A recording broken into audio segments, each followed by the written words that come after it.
Hello everyone, and welcome to the Darkest Hour.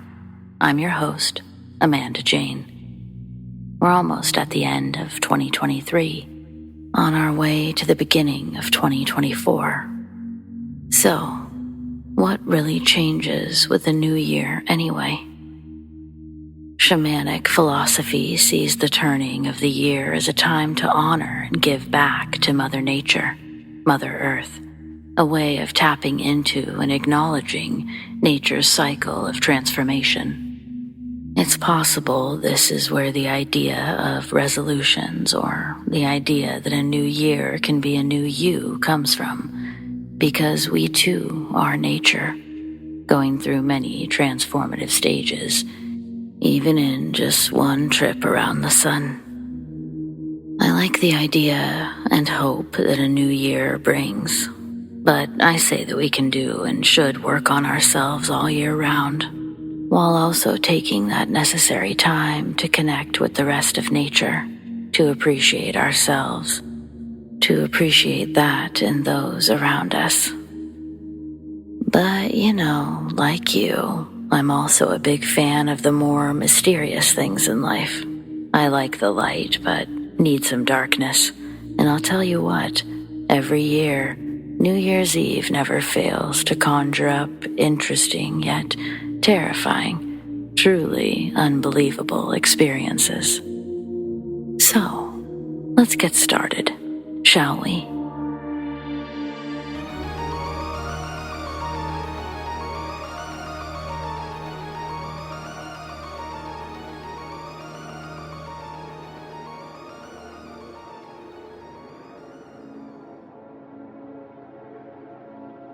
This year I have one and only one New Year's resolution. Don't piss off any more crazy customers. I'm hoping that's not too much to ask. I'm 26 and work for a major fast food chain. You know what, screw it, it's Taco Bell. If you can figure out which one based on just this post, then congratulations, you're clearly very special. I've worked there since I was 20, and I'm now one of the assistant managers because there's such a high turnover. My boss is the only person who's been there longer than me. Last year, he went home after a late shift to find a babysitter watching his 2 kids and asked where his wife was, but the girl didn't know. She was just hired to watch the kids until he got home. He eventually saw that her clothes and suitcases were gone and understood exactly what happened. But he hadn't remotely seen it coming. Since then, his sister's been helping him take care of the kids. Well, that was probably an unnecessary detour just to explain why he only works days and I only work nights. We're open 24 hours, so Michelle, the other assistant manager, actually switches between both, but that's not important. Needless to say, the later it gets, the drunker and usually crazier the customers become. You get the rowdy teens starting anywhere between 9 and 10. Most of them are either funny or spoiled dipshits, but they're harmless. Once you get the midnight crowd, however, it's time to buckle up. And when it hits 3 a.m., that's when the universe truly tests your mettle. When humanity is separated from the human, as if a sentient being were actually conducting a series of experiments purely to gauge your reaction. But then 4 comes around, and the clouds slowly begin to part as the wackos make way for the truckers and laborers, until finally you see the rising sun and know you've survived another night. Thankfully, we close the inside part at midnight, but my boss remembers the days before that was a thing. He's told me stories of people pissing on and over the counter. A woman in a nightgown once came in, bought a small drink, and sat in the very back booth for 5 minutes before quickly leaving. Someone went to throw her drink away and discovered that she had shit all over the seat. Now, I might quit if I had to clean up something like that, but yeah, that's a great example of why we have a high turnover in the fast food industry. Well, that and because we're paid very little for our customers and employees to treat us like subpar humans, but that's a post for another day. I didn't mean to turn this into dark tales from Taco Bell, but some of this shit is just so wild I can't help but share. For instance, we're right off a road that runs parallel to a major highway. and one of our regulars is a homeless man named Earl. Every night around 11 or 12, he'll stand on the tiny parallel road's shoulder, just a footstep from the property line, and ask the passing by cars and our customers for money. He used to stand in our drive-through line to get people while they were forced to have their windows down, but he kept getting in trouble for that. He wasn't just a homeless man down on his luck, he was scary. If people didn't give him money, he would take out a knife and threaten to slash their tires, or worse. We're pretty sure that he was on crack or meth because of how jittery he got. Sometimes he looked like his entire body was vibrating. Twice we've had to call an ambulance because he messed with the wrong person and they beat him up. But for all the crazy we deal with, it's always at its worst on the holidays. Since it's about to be New Year's again, I thought I would mentally prepare for the upcoming weekend by sharing the story of what happened to us last year, even though it took me an unreasonably long time to get to it. Here goes. So when I got to work on New Year's Eve of 2022, I obviously had to work past midnight, and that's when things got really unhinged. I don't mean that there was just one incident either. I mean, there were times that I felt like we were on a hidden camera show because it was just that unbelievable. A group of about 5 teen boys came inside to eat around 11:30 and stayed until we had to ask them to leave just a few minutes before midnight. They'd been quiet and well-behaved the whole time, so we didn't really expect any trouble. They began gathering their trash. One went to the bathroom, while the other refilled his drink. We were already slammed at the drive-thru, so none of us were paying special attention to them. But then cheers erupted outside and the whole city was honking as the clock struck 12. And then those sorry brats set off a bunch of fireworks inside. Most of them were right in front of the counter, and one little prick threw one behind the counter. It's a miracle no one was hurt worse than Brenda. She thought the loud bangs were gunfire, and in her panic, she burned herself on the grill. The kids ran off immediately, but I got their plates off the camera and gave it to the police. The kids actually got in trouble, and the parents made them apologize later, so we had some justice. About an hour later, we had all calmed down and the mood was back to normal when there was a loud splat against the door, like something big and wet had been thrown into it. Turns out it was a huge glob of feces. I want to believe that it came from a very large dog, just because I cannot accept that someone was so upset over fast food that they collected their own shit purely to throw it at our door. I'm having a hard enough time accepting the fact that I now have my own shit story to tell others. Yeah, I didn't clean it up. When one of the guys was finally brave enough to go outside and hose it off, they found a note with a rock on top that said, "I said no fucking lettuce, asshole." So yeah, someone threw actual shit at us just because we forgot to hold the lettuce. It was only 20 or 30 minutes later when some woman pulled up to the window and refused to leave until I sent someone outside to look beneath her car. She didn't even order food. She waited in line just because she was positive that she'd ran over a gremlin and that it was hanging on under there, waiting for her to step out so it could slice her Achilles tendon. Her words, not mine. I normally hate catering to people like this, but we had a really long line, and it would have taken the police too long to deal with her. The only way to get on with our night was to have Ricardo go confirm that there was no gremlin.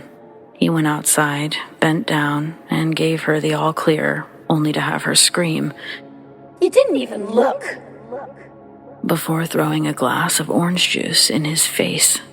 He yelled back that he hoped it got her, and I couldn't even be mad. Now, already, this has been a night full of news stories to share with friends, but the worst has yet to come, and this was actually terrifying. At 2:45, a man came through asking for a Whopper with cheese. At first, we thought it was a joke, but he wouldn't let it go. Darren spent almost a full 5 minutes arguing with this guy until he finally ordered a couple of tacos. When his turn came up in line, he was a little too far from the building and his window was rolled up, but he was driving an old clunker car.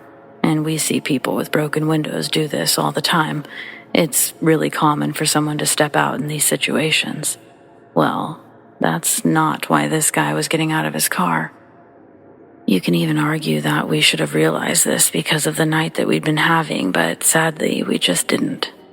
Darren opened our sliding window to get the guy's payment, and he reached inside, grabbed Darren's collar, and yanked him right through the small opening.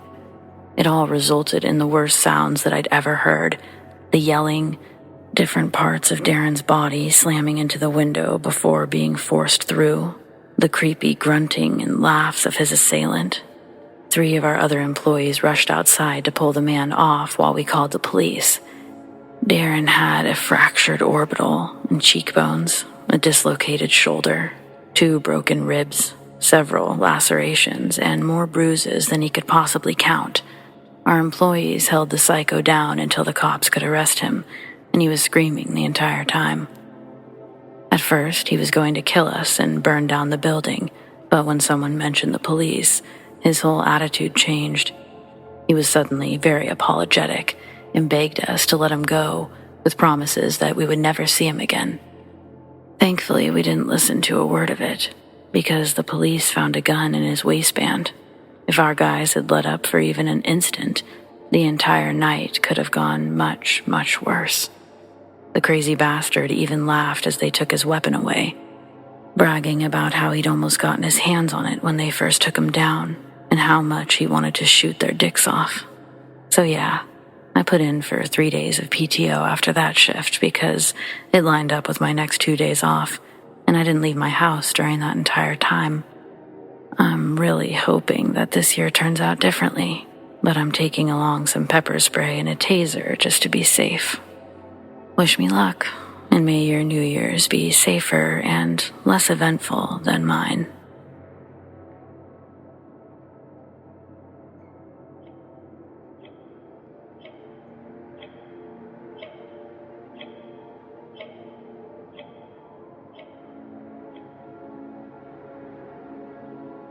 On New Year's Eve 2019, my friends Lacey, Mason, and I decided to have a night out. It was only the second year that we'd been able to do so legally, and we wanted to make the best of it. In retrospect, I'm pretty glad about that, I guess. We started at a small, low-key bar where we knew the bartender. They gladly kept our glasses full as we tossed around ideas as to where the night could take us. Eventually, our drunken hunger led us to a nearby cafe. It was in a less reputable part of town, but Mason swore they had the best biscuits and gravy plus Bloody Marys, so we decided, what the hell, let's do it. He was right, the food was bomb, and we ended up sticking around even longer to drink a few of those bloodies. We decided that we needed to get our asses up and out of there or we wouldn't make it past midnight, so eventually Lacey worked on finding us a lift, while Mason and I paid for everything. Then we all headed for the exit. As we made our way towards the door, I noticed a super suspicious-looking man lurking near the bathrooms, which was by the entrance. He had a messy, chaotic presence, wearing an open hoodie with no shirt underneath. He also had on a shabby pair of dirty jeans. It seemed like he was watching us, taking note of our inebriated state. Mostly, his attention was focused on Lacey, and I didn't like that. A wave of unease washed over me, but I realized it wasn't just me. Everyone else seemed to be looking at the man now, which prompted us to hasten our steps to the side of the building where our Lyft driver was waiting.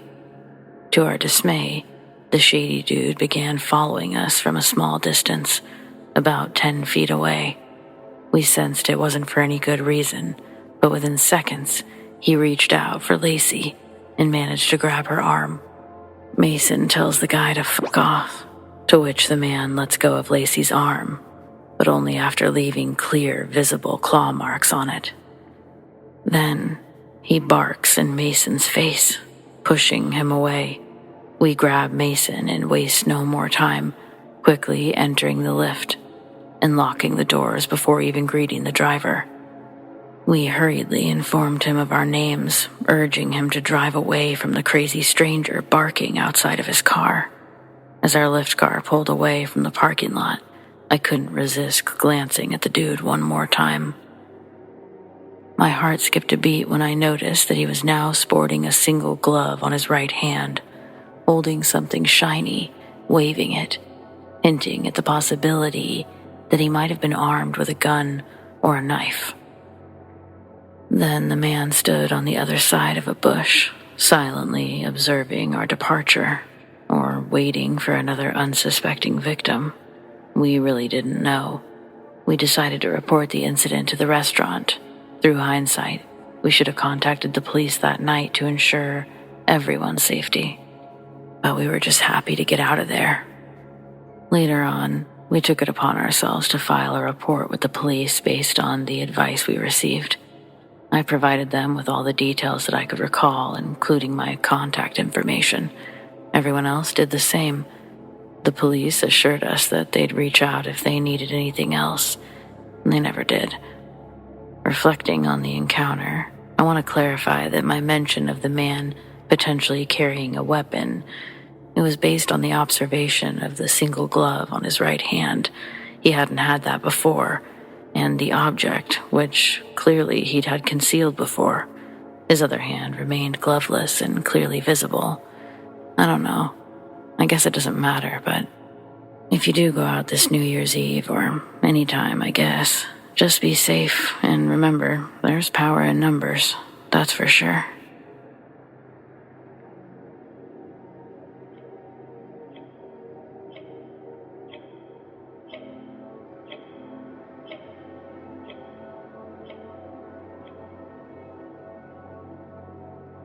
I used to work at a coffee stand while I was in college, and this happened during that unique time between Christmas and New Year's when everything is still busy, but the atmosphere is less stressed and more relaxed. One particular day, I was assisting a family, one that I was really familiar with. They consisted of a man and a woman who were husband and wife, both around the same age, and an older woman who I assumed was one of their mothers. The wife's mother, I thought, since they looked a lot alike.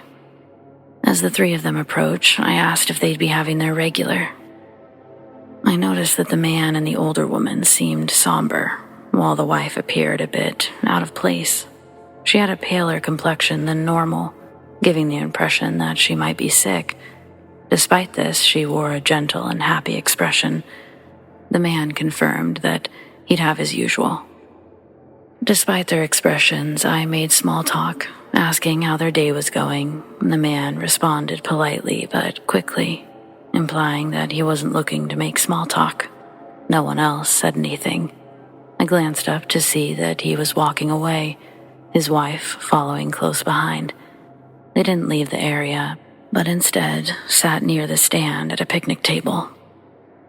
The older woman then stepped up and continued where the man had left off, saying that they were just out making some returns.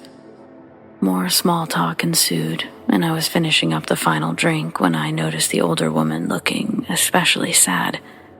I asked if she had a punch card that they wanted to use. I knew that the wife had used one, so I mentioned that I could put the punches on her card. I knew her name was Amy, and I said that we kept it behind the counter. But the woman just stared down for a second, and I sensed that she was on the verge of tears. Worriedly, I looked into the crowd, searching for the couple. At first, I couldn't spot them, but suddenly the man appeared, this time alone. He gently took the older woman by the shoulder and reassured her that it was okay for her to go sit down. Then he reached for the drinks, of which there were 3. I handed them over, explaining which was which, but instead of grabbing them, the man looked somber, and then a small, subtle smile took over. He looked at me, and through tears he said, "Amy, my wife, non-fat vanilla latte. She's no longer with us. She passed away on Christmas." His voice suddenly trailed off, and so did his gaze. At that moment, a pang of sympathy was in my chest. Tears welled up in my eyes. I was feeling sad, but also, I'd seen his wife, like she was just with them that very day. No idea where she was at that moment, but I knew that I'd seen her earlier. Looking at the 3 drinks, I immediately realized I'd done something wrong. I apologized and lowered my gaze. Still visibly shaken, I searched around the store, but I couldn't find the woman to point out. As I thought about how the woman had looked, it suddenly dawned on me what was happening. Feeling a mix of confusion and guilt, I apologized again, but I told him I was sorry for his loss and I thought I'd seen her earlier. I offered to take the drink away, but he smiled and said that it was okay, that it would be nice for him to have it, to have something that she liked so much. I tried, but I couldn't hold back my own tears. It was embarrassing, but I couldn't help but feel immense pain and sorrow for this family. Suddenly, the older woman was grabbing my hand, and she said, "Your kindness is appreciated, you know." This was her favorite place to visit every morning. She managed to smile through her tears. We stood there for a moment, and though I didn't ask, I think they felt the need to tell me what happened. It was her heart, the woman said, explaining that her daughter had died suddenly and in her sleep. My own heart instantly felt heavy. This poor man had to find his wife deceased on Christmas morning, and now he was ringing in the new year without the love of his life. I told them I was so sorry for their loss and that the drinks were on the house. Before they walked away, visions of the woman from earlier raced in my head, and I found myself blurting out that she's always with you. I then asked my coworker to take over the register while I retreated to the nearby bathrooms to gather myself. When I left that day, I felt just chilly. It wasn't a scary experience, but rather a mind-bending one. I truly don't know how I saw her that day, but I am certain that the woman I saw was her.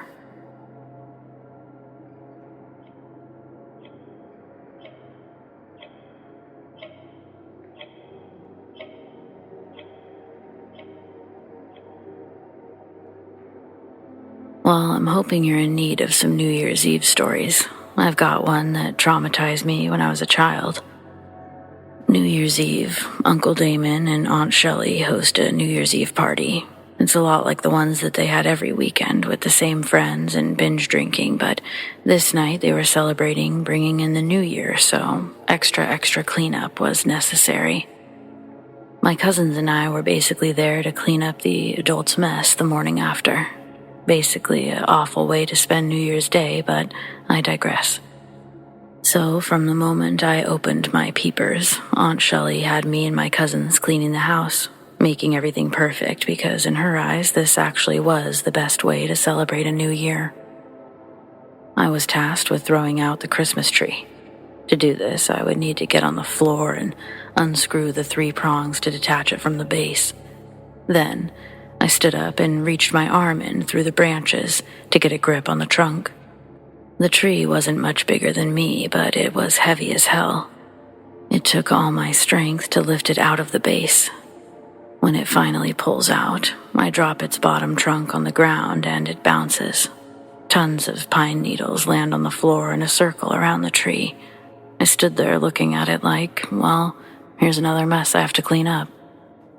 But while I was taking my time and staring at it with frustration, I realized either my eyes were failing me or the pine needles were moving on the ground. It wasn't just the pine needles that I saw moving on the wooden floor. Thousands of tiny black and brown dots had joined the pine needles on the floor. Along with the pile of needles that had fallen, I noticed a baseball-sized clump of what I thought was tree moss, and it slowly started melting into thousands upon thousands of individual baby recluse spiders. It registered that these spiders all came from the same tree, the one that I was still holding against my body. I pushed it away from my body while still holding onto it, and while I strengthened my grip, I heard and felt an unnatural pop sound. I let go of the tree, and it fell to the floor. I opened my hand, and even more baby spiders. Only this time, they were crawling up my arm. Thankfully, I was wearing gloves, but either way, I'm sure I've never looked as insane as I did in that moment trying to brush off thousands of baby spiders from my person. When I finally settled down long enough to do something other than flail around, I grabbed the canister of room spray and started spraying everything. The commotion, my screaming, it garnished the attention of my other cousins who were now seeing the same scene as me, and they too started grabbing things to kill the spiders with. Aunt Shelley came running into the room, screaming at us, demanding to know what was going on. But soon, even she saw the mess. Hordes of baby spiders scattered all throughout the living room, our efforts only able to kill a mere fraction of the offenders. My eldest cousin comes back into the living room, this time with a torch lighter. He grabs a can of spray and just starts going for it. You can hear and smell the sizzle in the air. Aunt Shelley's screams have intensified, transforming into shrills as she screams, "Fire!" The Christmas tree was in flames, sitting in the middle of the carpet. All of the parents came rushing in, each looking equally as horrified and also confused as the last. Finally, Uncle Damon comes running into the living room with a fire extinguisher, while my mom's on the phone with the fire department. When it was all over, everything looked absolutely insane, messier than it had been after the party itself, and you can bet we all got to clean it up. The good news is that it's been really hard to top that as far as horrible New Year experiences. So it makes the rest of them look really good or really tame. Happy New Year's, everyone, and think of me when you're throwing out your Christmas trees this year, will ya?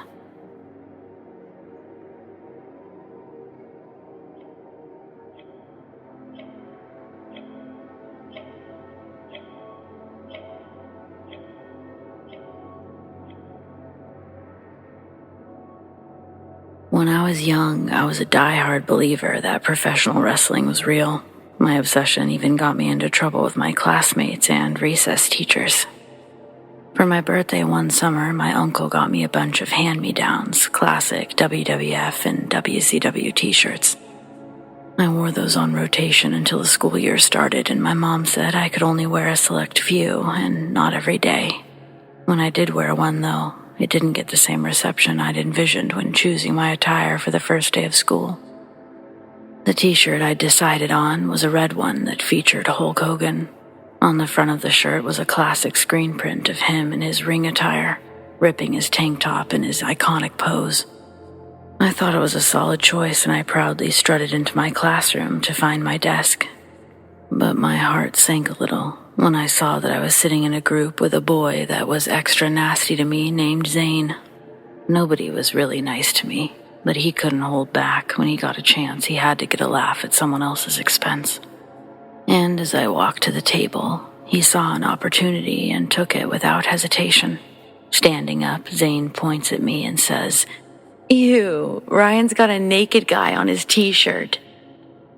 The class begins to laugh and become a mob digressed from maturity. I'm like, "Are you serious? You don't know Hulk Hogan?" Then, over the laughter of the room, one of his friends asks if Hulk Hogan is a porno guy. That's when the class lost it, and I quietly sat down in my chair, fighting back tears in my eyes. When the bell rang at the first recess, I found myself alone outside again. Our playground has a large fenced-in grassy field attached to it. Past the fence is a thick tree line.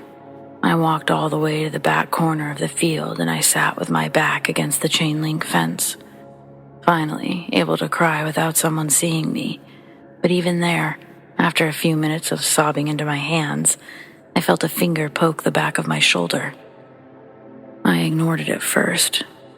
I almost didn't believe I was touched because of how secluded I was in the overgrown grass. But then a voice follows after the touch. A woman's voice softly asks me, "Are you all right?" My heart starts racing and I quickly spin around, thinking one of the kids has caught me. But instead, I turn to see no one there. I swivel my head back and forth, then look as far into the tree line as I can. But there's nobody in sight. I got a weird, spooked feeling, but it wasn't strong enough for me to leave before the bell. I actually start making the patch of field my recess hideaway, opting to bring books out with me to make the time go by faster. Fast forward to the day before winter break. During our last recess of the day, I'm reading a Garfield book that I'd checked out from the library. Temperatures were near freezing. My choice not to be active during recess meant that I had to bundle up extra to stay warm. Huddled up on the fence, I heard sticks breaking from behind me. Footsteps were approaching from the tree line. My snow coat had a big, thick hood that narrowed my line of vision, so I had to fully turn myself around if I wanted to see who was coming towards me. Out from the forest, an old man wearing a thin gray button-up and blue jeans walked towards me, smiling. For some reason, I didn't feel the urge to escape this potential kidnapper. He was holding a border collie in his arms. The big dog looked like it would be heavy, but the old man carried it with ease as he came near. He stopped a few feet back from the fence and said, "Hello." I said, "Hello." The sun reflected off his thick, black-rimmed glasses, and I couldn't see his eyes. As he spoke, I noticed a gold cap over one of his front teeth. He had a full head of white hair, almost like Albert Einstein wild. The dog sat quietly in his arms like a statue, only turning its head to examine me. The old man then asked me to deliver a message to Miss Colby. Miss Colby was one of the kindergarten teachers. I said, "Okay." The man says, "Tell Miss Colby that I have her dog," and he winked. With one of his arms, he grabbed one of the dog's paws and waves it at me, then smiles. The gold cap on his tooth shines in the sun, and the bell rings. There's a long distance for me to cover before I get to the actual school building. As I ran, every so often I'd turn around and the old man would still be at the fence, smiling at me. When I got into the building and before going to my classroom, I went to make a quick stop at Miss Colby's to deliver the message. But when I walked into her room, I was greeted by a substitute. Miss Colby had started an early winter vacation, and I would have to wait 2 weeks before I saw her again. After the new year, we were all back in school, and I hadn't forgotten about the message I was to deliver to Miss Colby. As soon as I find her, I explain as best as I could my experience and the message. I wasn't sure if I'd done a good job or a bad job at first, because Miss Colby started crying. Through tears, but also a smile, she tells me thank you, and I ask her who they were. Who was the man, and was that her dog? She told me that her dog had died the Wednesday before vacation, which is why she started her break early. He was a border collie named Rocky. She said that the man I described, gold tooth and all, sounded a whole lot like her Uncle Dean. He'd passed away 2 weeks before Thanksgiving that same year. Apparently, he and Rocky were real big fans of each other. I continued going to that spot during recess, and other strange things did happen there, but the woman asking if I was all right, and of course, Miss Colby's visitors, those were by far the most impactful things I experienced there.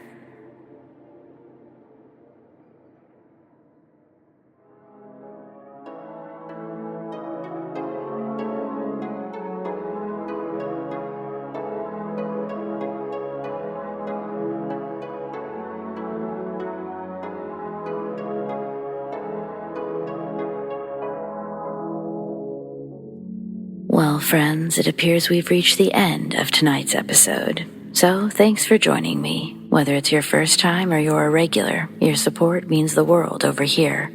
We've got brand new episodes every Friday night. Keep those eyes open long enough for those deep sleep videos, and of course, double features. Subscribe, tap the bell, and you'll never miss a thing. Big thanks to those who shared their stories, and a huge shout out to all of my patrons, whom I appreciate so very much. Tracy S, Tamara K, Monica L, ZoeWatt, Chelle B, Donald C, The Dark Cosmos, Marion T, Rat Girl, Alisha S, Erin G, Nikki H, Mr. Revenant, Naz K, Brendon G, Paul T, Nicholas C, Lissane, Arlene F, and Adrienne.